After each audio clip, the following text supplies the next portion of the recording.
Albabul awwal, babi na farko, fi asma'il mahabba, cikin sunayen soyayya. Lamma kana al-fahmu li hadha al-musamma ashad, lokacin da ya zamanto fahimtar mutane ga wannan abu da ake wa suna soyayya ya zama mafi tsanani, wa huwa bi qulubihim a'laq, kuma ya zama mafi alakantuwa da zuciyarsu. Haka kanat asma'uhu ladaihim akthar, sai ya zamanto sunayen soyayya a gurinsu yana da yawa, mafi yawa. Wa haza adatuhum fi kulli mashtadda al-fahmu lahu, wannan shine al'adar mutane cikin dukkan abin da fahimta ta tsananta game da shi.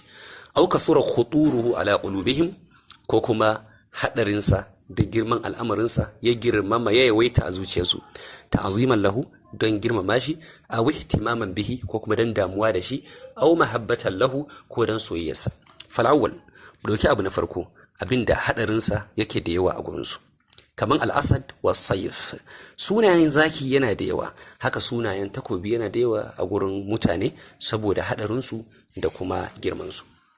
Na biyu kuma kaddahiya, kamar musifa ta yau da kullum da take faruwa. Wal kamr, na uku kaman giya. Wa qad istamat hadhihi al-ma'ani as-salasa fi al-hubb, haqiqa ma'anonin nan guda uku sun hadu a cikin soyayya. So yana da hadari, so yana da girma, so an damu da shi, so ana son sa kuma dan so din. Dan haka fa wada'u lahu qariban min 60 isman, sun sanya masa kusan sunaye guda 60 a larabci.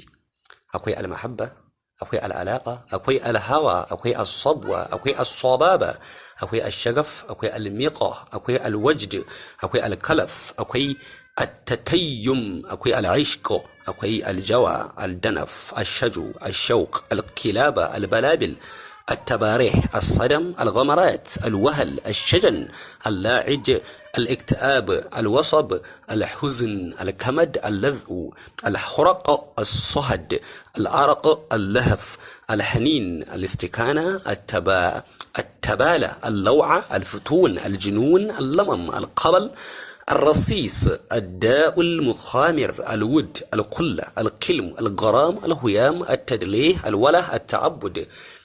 وقد ذكر له أسماء غير هذه. ابن القيم يتشي أن أنبتاوا sunayen da ba waɗannan ba, walaysat min asma'i, amma alal haqiqa ba sunayen so bane, inna ma hiya min mujibatihi, abinda so yake wajabtawa ne. Masalan shagaf so mai lullube zuciya, ko al-ishqu so makamancin haka, al-kalaf, at-taym, duk wani nau'in so in ka dauka akwai wani abu da yake haifarwa a ƙarƙashin sa, abin da yake samuwa a ƙarƙashin sa. Saboda haka wayannan sunaye suka bawa so a madadin sunaye, ba sunaye bane, abin da so din yake wajabtawa ne. Wa hakamuhu, da hukunce-hukuncensa, fatarakna dhikraha. Ibn al-Qayyim yace sai muka bar ambatanta, ba mu ambace su ba. To masu sauraro, kamar yadda kuka ji daga bakin malam, wannan tasha ta mai albarka insha Allah za ta fara kawo muku shirye-shirye da suka jibinci bayani akan me ma ake nufi da su, me ake nufi da soyayya, me kuma ake nufi da kauna, a inda insha Allah za ka tantance irin san da zai kai ka aljanna, za ka tantance irin kauna da za ta kai ka aljanna, za ka tantance irin soyayya da za ta kai ka aljanna. Ba kamar yadda matasa mu a yanzu, mutum yana yin su amma so zai kai shi wuta bai sani ba, yana yin kauna amma kauna wuta za ta kai shi, yana yin soyayya amma soyayya wuta za ta kai shi. Insha Allah in dai kun yi jimirin ci gaba da sauraron shirye-shiryen mu da zamu rika kawo muku ta wannan tasha ta mai albarka, to za ku ji filla bayani akan waɗannan sunaye na soyayya da malam ya kawo sunayensu da larabci. Za mu ɗauke su ɗaya bayan ɗaya a yi bayanin su, kuma ta haka muke sa ran insha Allah soyayya ka ta farko za ta kasance sabida Allah ne kuma sabida manzon Allah sallallahu alaihi wasallam, domin waɗannan soyayya kala guda biyu su ne kai tsaye za su kai ga aljanna.